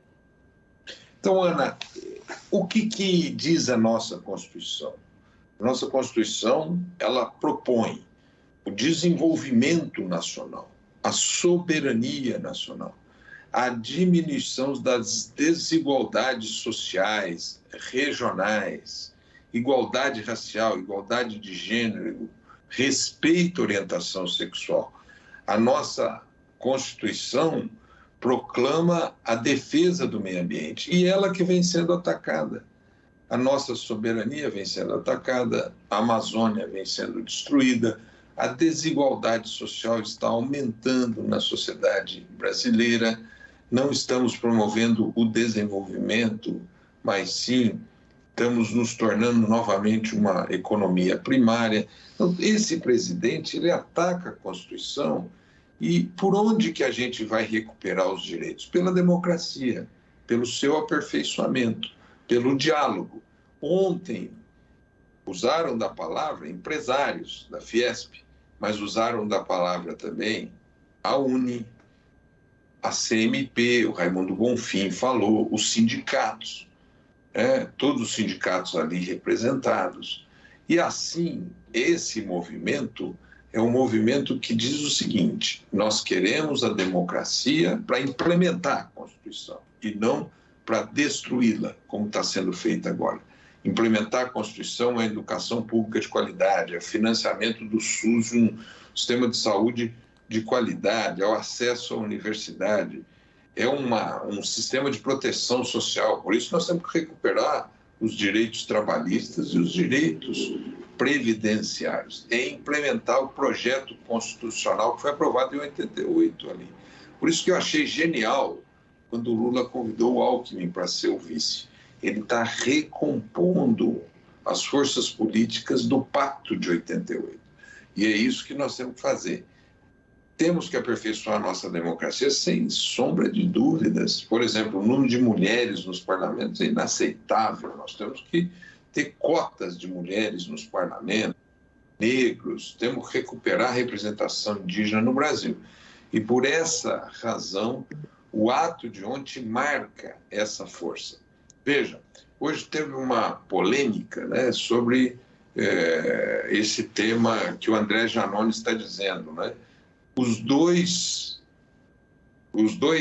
digamos assim, flancos têm que ser atendidos. O flanco da defesa da democracia, das instituições do processo eleitoral e o flanco da diminuição da desigualdade, do diálogo com os pobres e com os trabalhadores, né? Veja, na Bolívia, o Evo Morales ganhou as eleições, mas no momento seguinte derrubaram o Evo Morales. O Trump perdeu as eleições, mas ele tentou ficar no poder mediante um golpe, o chamado Capitólio, no dia 6 de janeiro. Aqui no Brasil, eu tenho certeza que esse presidente, à medida em que ele perca as eleições, eu acho que isso vai acontecer, ele vai tentar criar um clima de confusão tal que ele não quererá entregar o poder. Então, nós vamos ter que fazer um amplíssimo processo político de defesa da democracia, do resultado eleitoral, da vontade popular, da soberania popular e garantir a posse do novo presidente da República, que eu espero que seja o Lula. Deputado Paulo Teixeira, o senhor tocou num ponto muito importante, né? Que é como andar junto, falando do ato, da leitura da carta aos brasileiros e às brasileiras em defesa do Estado Democrático. Lembrando que no dia da leitura desta carta, as assinaturas passaram mais de 1 milhão de adesões ao manifesto, essa carta. E no dia que o povo foi às ruas defender as urnas também.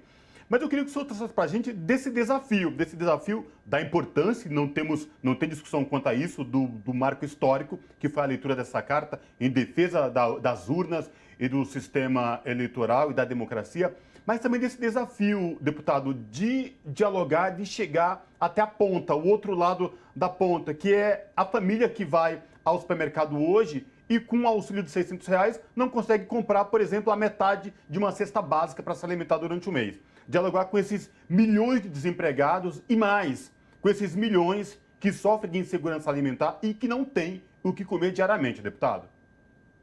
Olha, Cosmo, esse diálogo está sendo feito, mas ele será mais intensamente feito na semana que vem, com a entrada da televisão.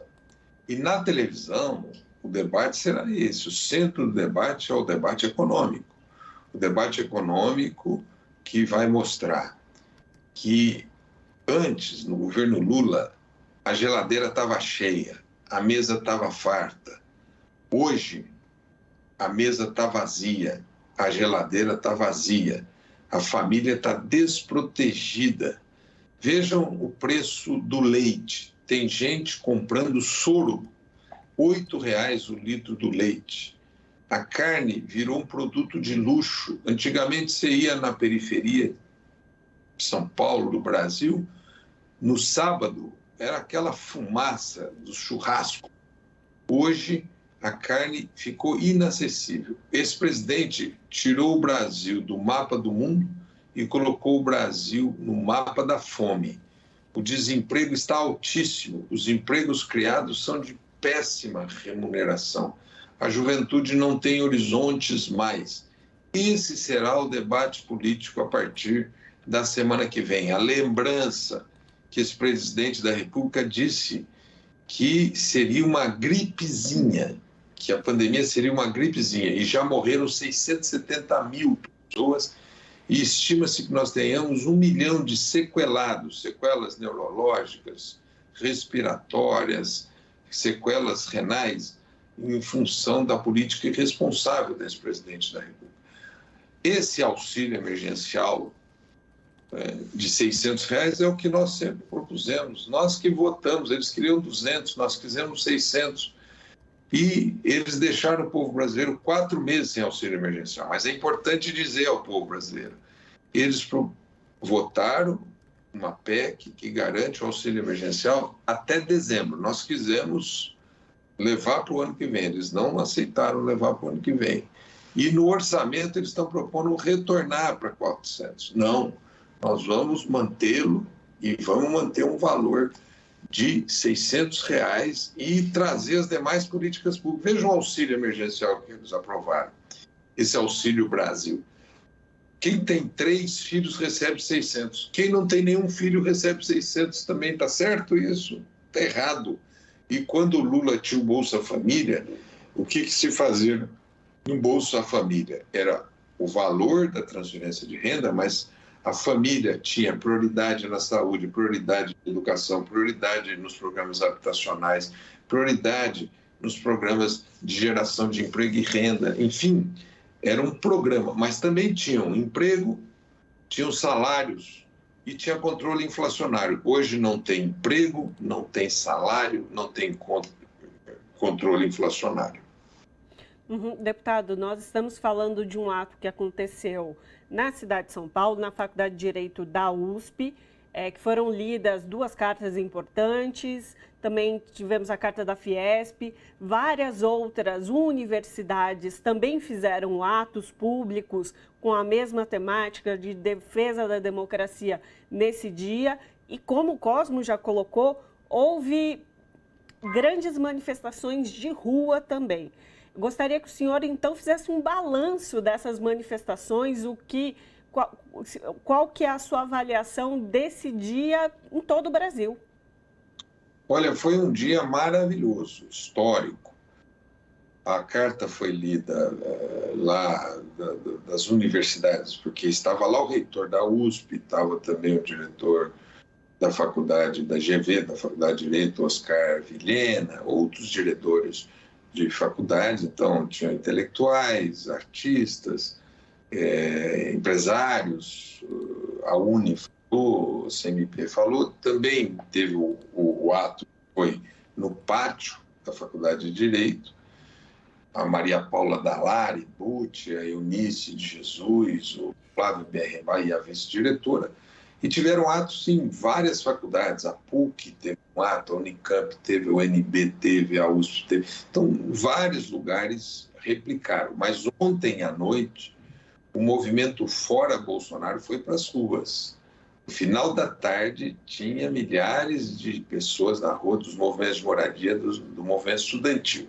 Eu acho que nós temos que tomar as ruas do Brasil agora, as ruas e as redes, para fazer a disputa e manter a liderança do Lula como está sendo mantida, diminuir o tamanho desse presidente delinquente nas pesquisas, aumentar a diferença e ganhar no primeiro turno.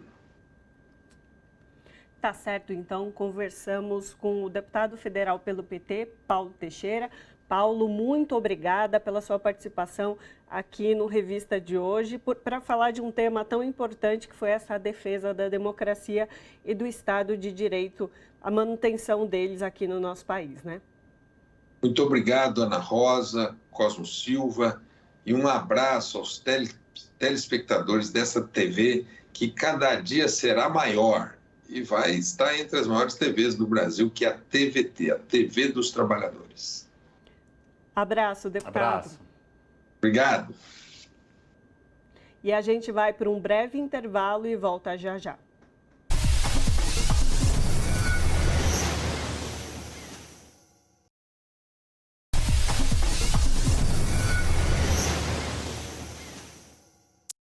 De volta com Revista Brasil TVT, aqui na TVT e também na Rádio Brasil Atual.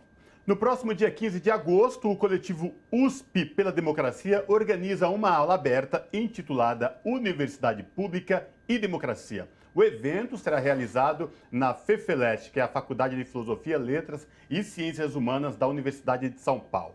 Para falar sobre essa questão, nós conversamos agora com Hermínia Mericato, que é arquiteta e urbanista, professora titular aposentada da FAO-USP. Boa noite, professora Hermínia Mericato. Prazer falar com a senhora. Tudo bem? Seja muito bem-vinda. Boa noite, querido. Prazer é meu de estar aqui na TVT, TV dos Trabalhadores. Maravilha. Muito obrigada. Professora, vamos falar um pouco, então, deste ato que o coletivo da USP pela Democracia está organizando, esta aula aberta com o título Universidade Pública e Democracia. Ótimo. A ideia do evento, ela é de, claro, se somar a esse movimento que está acontecendo no Brasil, é um despertar das instituições e da sociedade brasileira, né? Eu acho que a gente está devendo isso. Nós tivemos muito poucas manifestações nos últimos anos diante da... Vocês estão me ouvindo? Sim, estamos ouvindo, pois professora. Não. Pode continuar. Pois não. Nós tivemos poucas manifestações diante do que tem acontecido no Brasil, esses ataques às políticas públicas, aos direitos, à democracia, ao meio ambiente. Eu sou de uma geração, viu, gente, que viveu lá na década de 70 a reconquista da democracia por meio de uma participação capilarizada nos bairros, nas praças, nas ruas, nas escolas e nas igrejas das cidades de todo o Brasil. E realmente tenho acompanhado essa desmobilização, essa espécie de institucionalização excessiva dos partidos, dos movimentos, inclusive, né, que como eu ajudei a criar o Ministério das Cidades e a gente criou uma estrutura participativa forte, institucional, dos municípios até o Conselho Nacional das Cidades, dá para perceber que nós passamos nos últimos anos por um certo acomodamento das forças democráticas e progressistas.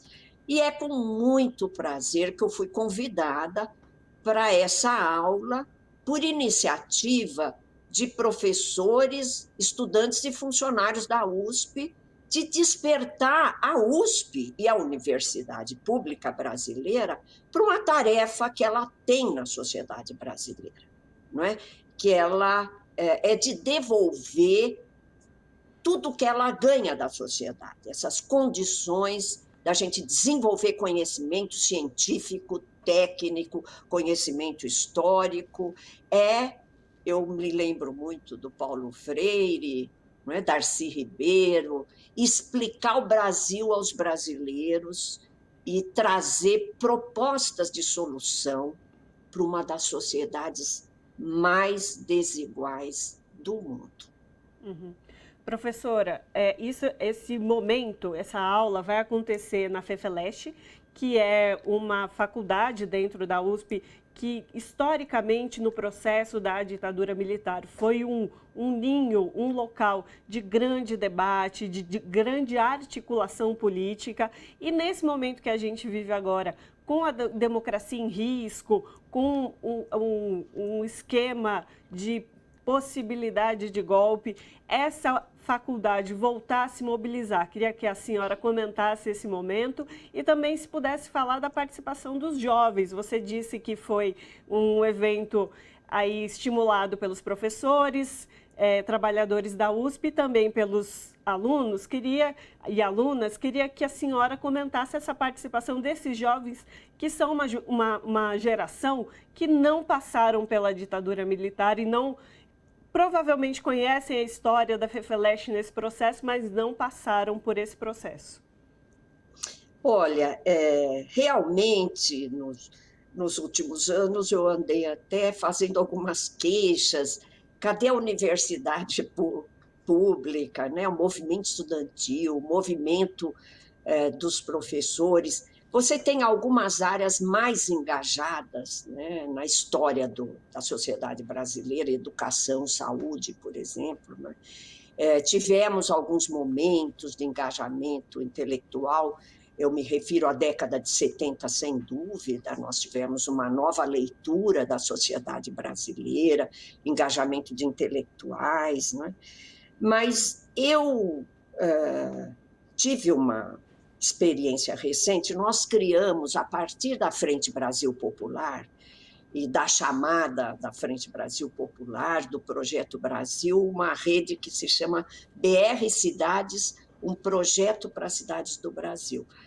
E, olha, meu encontro com a juventude desse país tem sido... Eu renasci na minha aposentadoria. Porque eu vi ontem lá no Largo de São Francisco, novamente, e eu vejo nas universidades brasileiras, a partir principalmente das cotas, o que é muito importante citar, não é?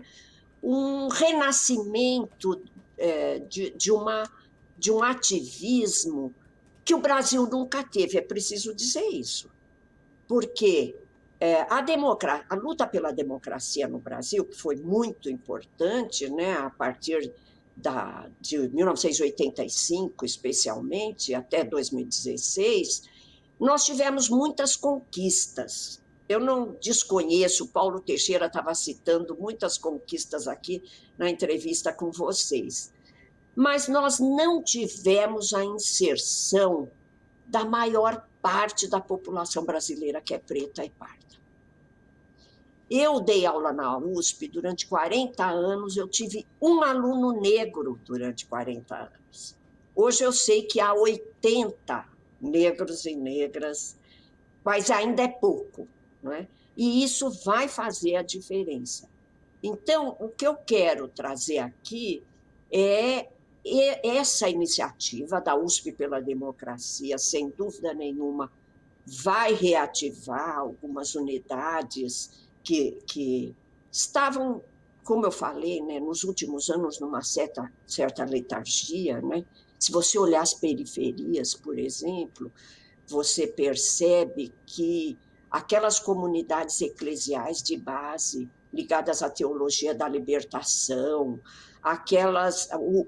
os movimentos sociais, eles deram lugar, muitos deles, claro que nós temos movimentos como a União dos Movimentos de Moradia, o MTST, o MSTC, o MST, que são maravilhosos, mas as periferias urbanas, Ana Rosa, foram tomadas por igrejas pentecostais, crime organizado e milícias, e sem Estado. Eu costumo dizer, porque eu trabalho com isso, né?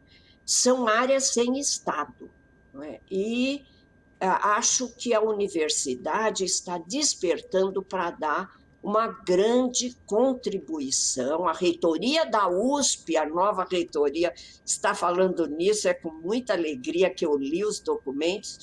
Na universidade brasileira participa mais da elaboração de políticas públicas, de um maior engajamento na realidade brasileira, não é? Por exemplo, para você ter uma ideia, 85% das construções no Brasil não tem a participação de arquitetos. É como se a arquitetura fosse um luxo.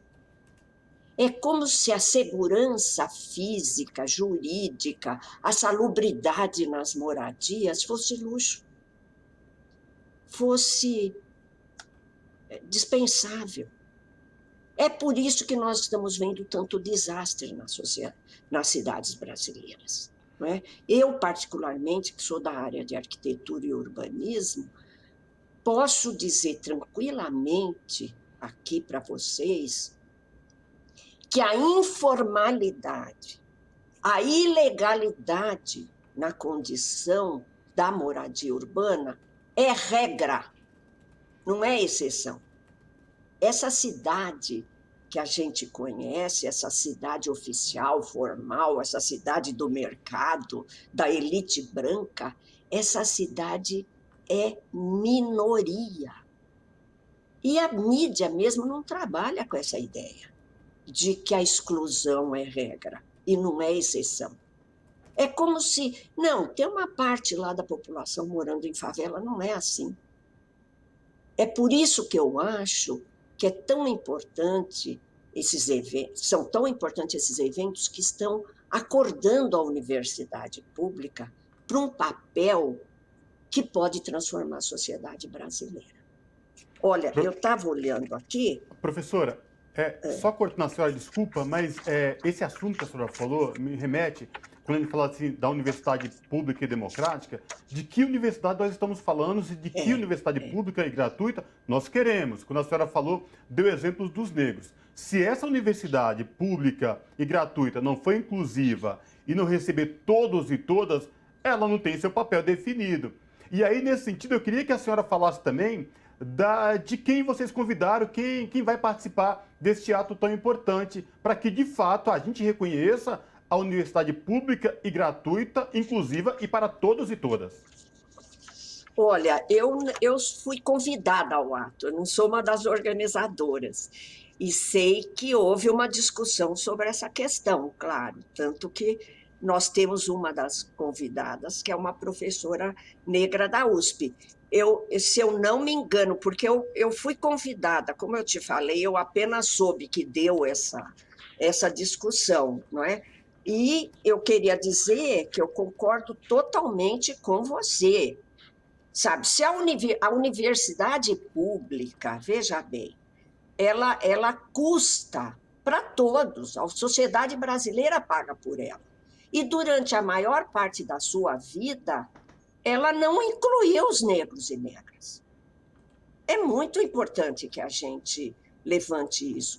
E isso pode fazer... As cotas estão revolucionando a universidade pública no Brasil.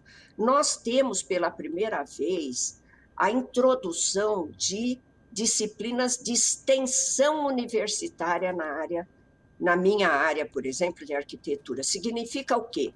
Significa que os estudantes vão para as periferias, vão lá na realidade, naquelas encostas que podem deslizar na próxima chuva, naqueles locais que não têm ruas com largura para a entrada de ambulâncias, não é?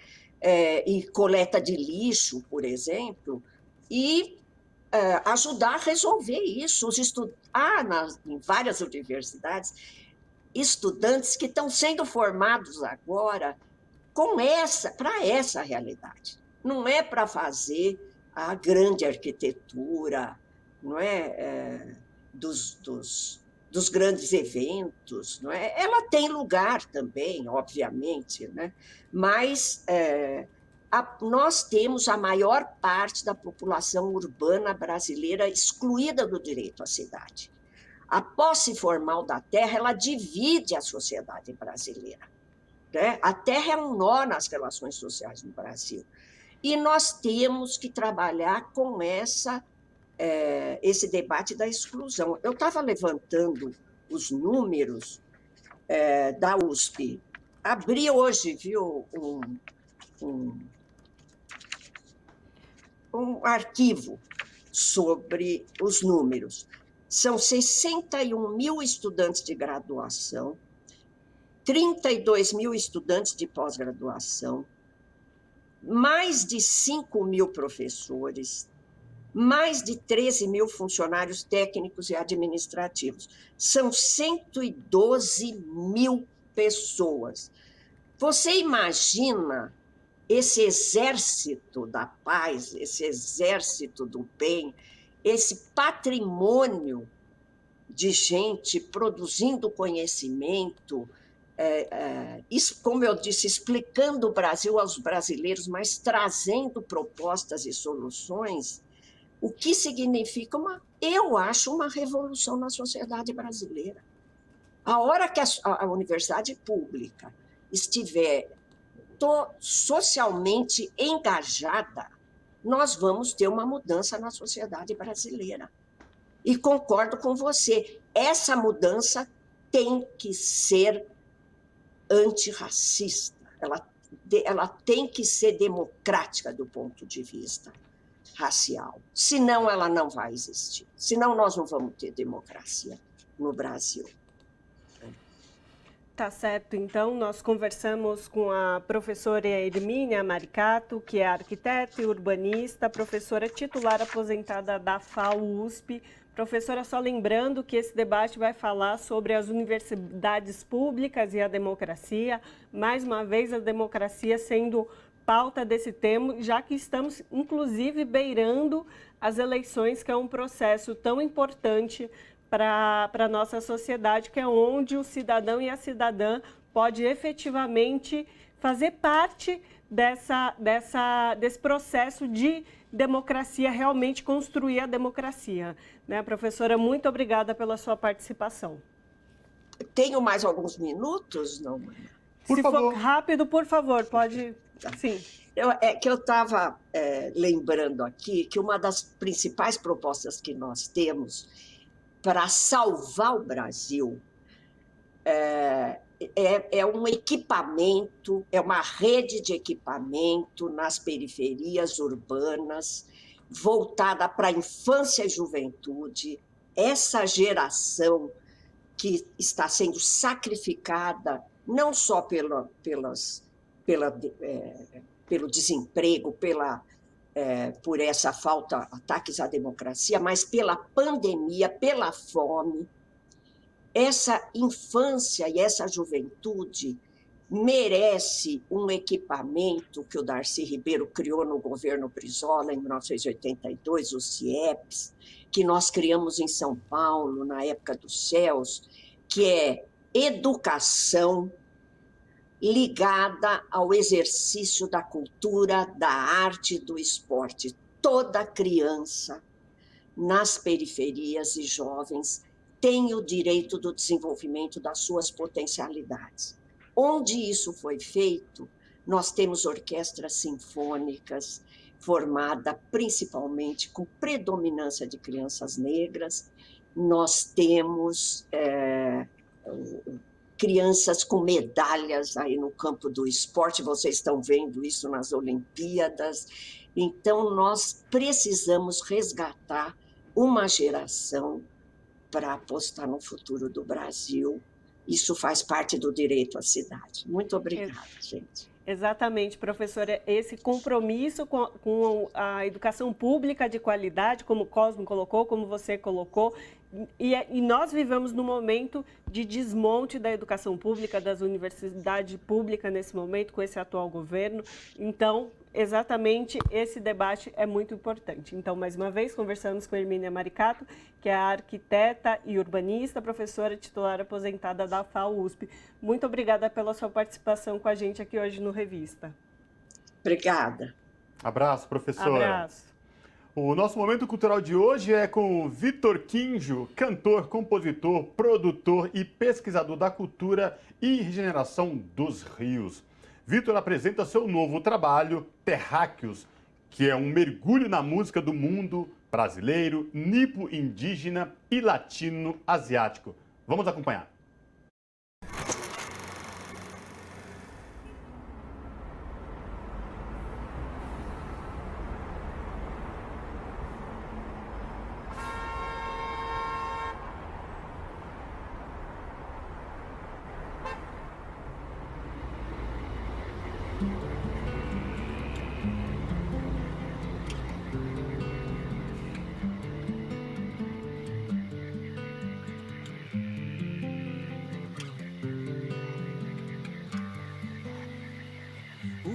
Descendo, correndo, trazendo, e eu entendendo que a mata tem pra me contar.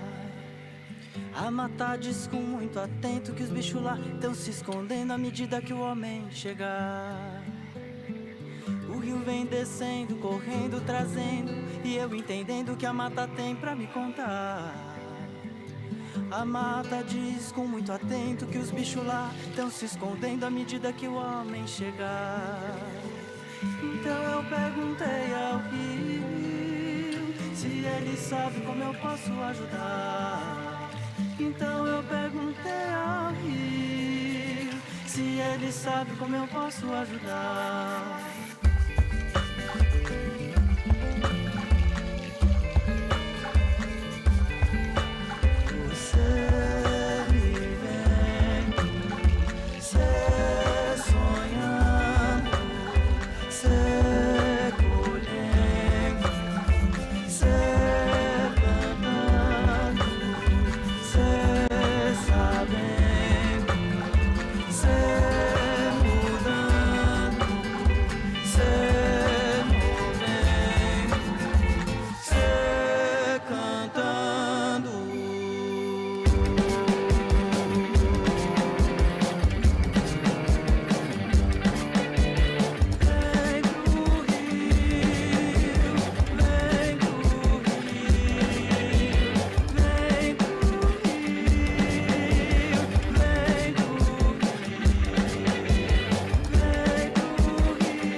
Nasce límpido e cristalino no topo da Serra do Mar e corre 1.100 quilômetros por todo o estado de São Paulo até desaguar no Rio Paraná. Olhe para o rio da sua cidade e veja um espelho da sociedade. Brasil, riqueza riqueza, pobreza, moradias precárias de um povo trabalhador, lutador, herdeiro de feridas da injustiça social, racial e colonial. Se estamos aqui hoje é porque existem rios acima, abaixo e dentro de nós. Veias do planeta, sem eles não haveria nem nós, nem vós, casa, comida, roupa lavada, nem nossos inseparáveis smartphones. Rio Tietê, no dia de hoje e sempre, te agradeço por existir, por sua força e resiliência, beleza e perseverança. Depois de gerações de equívocos político-econômicos, tecnocientíficos, falta de respeito e responsabilidade. Rio Tietê, eu peço às deusas e deuses das águas de todo o planeta que a gente um dia se encontre numa manhã de domingo, crianças correndo e brincando em suas margens verdes, todo mundo tendo o que comer e onde morar. A gente reunido com diferenças e sonhos. Pode demorar, mas um dia vamos navegar e mergulhar nessas verdadeiras águas. Rio Tietê, tudo o que temos nessa cidade nós devemos a você. Rio Tietê, tudo o que temos nessa cidade nós devemos a você. Rio Tietê, tudo o que temos nessa cidade nós devemos a você.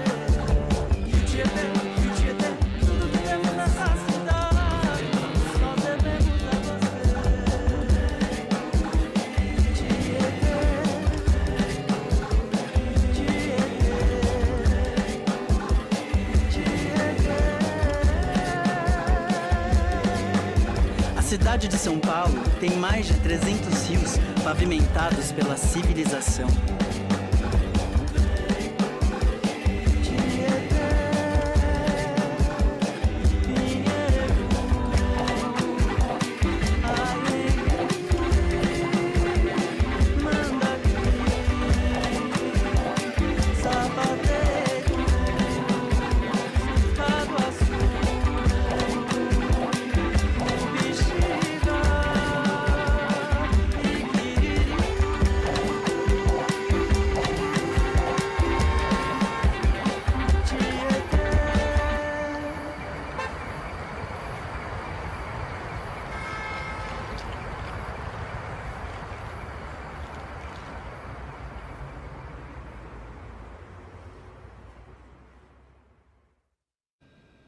E com esse clipe maravilhoso do Kinjo, que é um recado para todos nós, viu? Vamos cuidar do meio ambiente, dos nossos rios, porque os exemplos estão aí, aquecimento global, várias estações no mesmo dia, enfim, é um belo recado. E com esse belo clipe musical, a gente encerra o Revista dessa semana, Ana Rosa. E eu agradeço a parceria mais uma vez, Cosmo, em mais essa edição do Revista. Agradeço também quem nos acompanhou hoje e aproveito para deixar um recado. Nos acompanhem também pelo YouTube, youtube.com/RedeTVT e pelas redes sociais, Facebook, Twitter, Instagram e TikTok, @RedeTVT.